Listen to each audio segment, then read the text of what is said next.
Good morning students, मैं doctor Tripti Vijayvargiya अपने YouTube channel study channel by doctor Tripti Vijayvargiya पर आप लोगों का वेलकम करती हूँ। उम्मीद है आप लोग सब स्वस्थ हैं, मस्त हैं और अब इन सब वीडियो से अपना बेनिफिट्स ले रहे हैं, नॉलेज शेयर कर रही हूँ मैं आपके साथ। यदि आपने मेरे चैनल को सब्सक्राइब नहीं किया है तो आज ही सब्सक्राइब कीजिए, साथ में बेल आइकन को प्रेस जरूर कीजिए ताकि मेरे नए वीडियो की नोटिफिकेशन आपको मिलते रहे।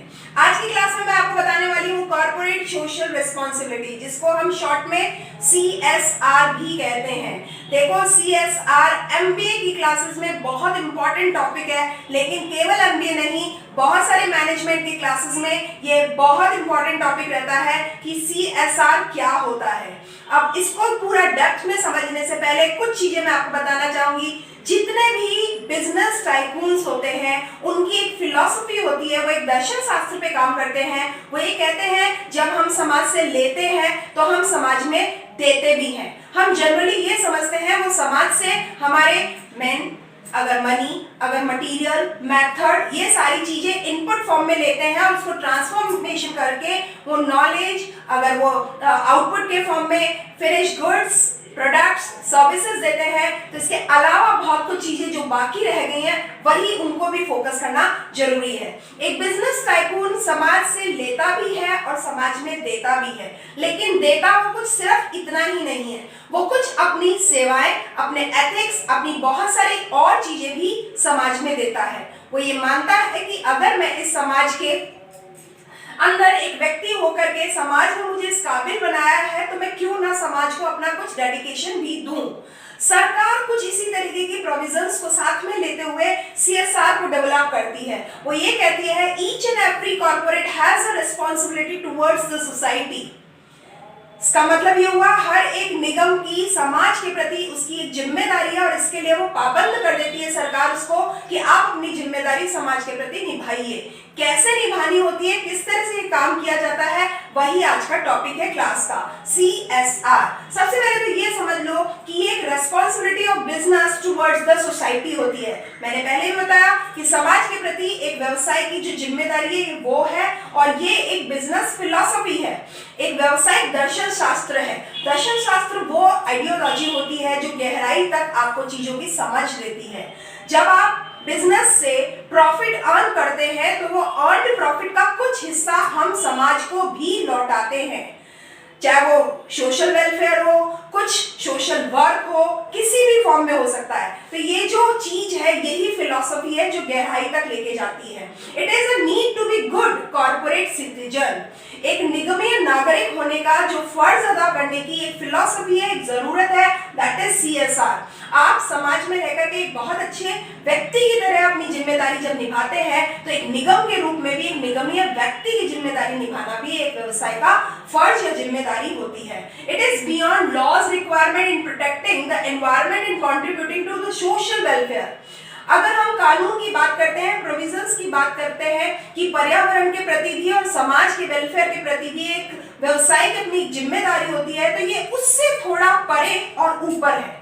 ये उससे परे भी है और उससे ऊपर भी है, इसीलिए इसका नाम CSR है। ये केवल वैधानिक रिक्वायरमेंट नहीं है बल्कि एक अपनी जिम्मेदारी भी है।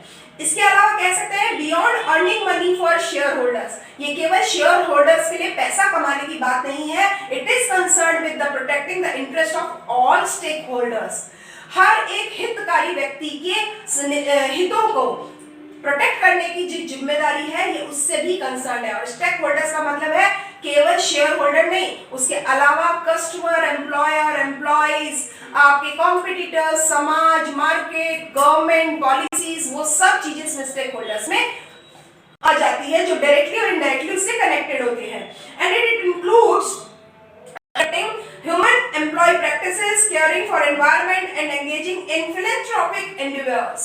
ये कहता है कि CSR में केवल हम शामिल कुछ ही चीजें नहीं करते, ये बहुत सारी चीजें हैं जो अपने विजन को, अपने मिशन को पूरा बड़ा करती हैं। इसमें ना केवल मानव के प्रति और एम्प्लॉय की प्रैक्टिसेस से रिलेटेड काम होते हैं, बल्कि एनवायरनमेंट को केयर करने से संबंधित या आप जो इंसानी मानवीय दृष्टिकोण है उसको भी मजबूत करने से संबंधित इसमें काम होते हैं। केवल एम्प्लॉय को या अपने कर्मचारी नहीं देखते हैं, उसको एक इंसान के फॉर्म में देखते हैं। ये एक अलग अलग चीज है। आप अपने एम्प्लॉय को वर्कर फॉर्म में देखते हो या ह्यूमन बीइंग फॉर्म में देखते हो, उसमें भी आपकी नजर का फर्क नजर आता है। तो ये वही चीज है कि हम मानवीय दृष्टिकोण को भी तवज्जो दी जाती है। अब एक बहुत इंपॉर्टेंट चीज कि ये आपके सामने एक मॉडल है, ये है कैरोल्स मॉडल। कैरोल ने 1991 में एक मॉडल दिया था सीएसआर के नाम से, और उन्होंने ये कहा था इसके 4 सेक्शन होते हैं। अगर टोटल सीएसआर की बात करेंगे तो it has a 4 section. The number 1 is economic responsibility, आर्थिक जिम्मेदारी है, जो कि हमें कह सकते हैं बी प्रॉफिटेबल। दूसरी बात आती है लीगल रिस्पॉन्स की, आपका वैधानिक भी प्रतिक्रिया होती है, जिसको हम कहते हैं हम कानून को ओबे करते हैं, उसकी पालना करते हैं। तीसरा लेवल आता है एथिकल रिस्पॉन्सिबिलिटी की, जिसको हम नैतिक जिम्मेदारी कहते हैं, यानी do right and avoid harm, अच्छा करो और जितना भी नुकसानदायक है उसको अवॉइड कर दो। फोर्थ लेवल जो आता है वो कहता है गुड कॉर्पोरेट सिटीजन, एक अच्छा निगमीय नागरिक होने की जिम्मेदारी है। इसका मतलब यहाँ पे डिस्क्रिशनरी होता है, ये फिलैंथ्रोपिक होता है, यानी मानवीय दृष्टिकोण को, यानी एक कर्मचारी को केवल वर्कर नहीं बल्कि उसे एक मानव समझते हुए, एक बड़ा दृष्टिकोण रखते हुए उसे समझना। तो हम ये कह सकते हैं ये जो 4 सेक्शन कैरोल के मॉडल में दिए गए थे, उसमें जो नंबर 1 है जो इकोनॉमिक रिस्पॉन्सिबिलिटी की बात करता है वो रिक्वायर्ड है, लीगल रिस्पॉन्सेस भी रिक्वायर्ड है, जबकि एथिकल रिस्पॉन्सिबिलिटीज जो होती है वो एक्सपेक्टेड होती है, और जो फिलैंथ्रोपिक कहना चाहिए डिस्क्रिशनरी रिस्पॉन्सिबिलिटी जो होती है उसको हम ये कह सकते हैं कि ये डिजायर्ड है, ये माना तो गया है कि इसका होना चाहिए, अब होता है या नहीं होता है, ये अलग अलग चीजें हो सकती है। तो अगर एक इक्वेशन फॉर्म में बात करेंगे तो हम ये कह सकते हैं economic responsibility plus legal responsibility plus ethical responsibility and philanthropic responsibility का जो सम अप है उसका एक टोटल जो है वही TCSR है, यानी टोटल कॉर्पोरेट सोशल रिस्पॉन्सिबिलिटी। जब ये बात समझ में आ जाती है तो हम ये कह सकते हैं इसके लेवल्स कौन कौन से हो सकते हैं या इसके रिस्पॉन्सेस किस किस तरीके के हो सकते हैं। तो हम ये कह सकते हैं ऑब्स्ट्रक्शन रिस्पॉन्स हो सकता है, डिफेंसिव रिस्पॉन्स हो सकता है, एकोमोडेटिव रिस्पॉन्स हो सकता है और प्रोएक्टिव रिस्पॉन्स होता है। इसमें क्या होता है, केवल प्रॉफिटेबल होने की सोचता है। जब हम ऑब्स्ट्रक्शन रिस्पॉन्स की बात करते हैं तो एक तरह से अड़ियल रवैया होता है, अड़ियल लेवल होता है सीएसआर के प्रति। कोई भी समाज के लिए अपनी तरफ से अच्छा काम नहीं करना, केवल प्रॉफिट अर्निंग की तरफ दिमाग लगाने का होता है। जब डिफेंसिव होता है तो दोनों तरह की चीजें हैं, पर कोशिश ये की जाती है कि अपना फायदा ज्यादा हो बजाय कि समाज को ज्यादा फायदा दिया जाए।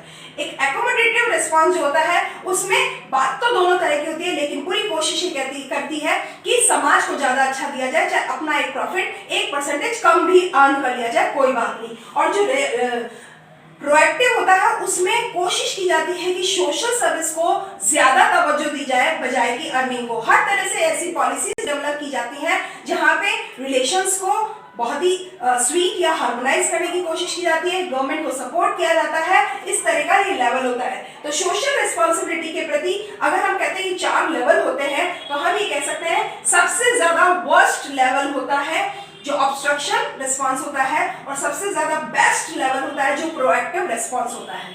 इसका ये मतलब हुआ समाज के प्रति एक निगम का नजरिया कैसा कैसा हो सकता है।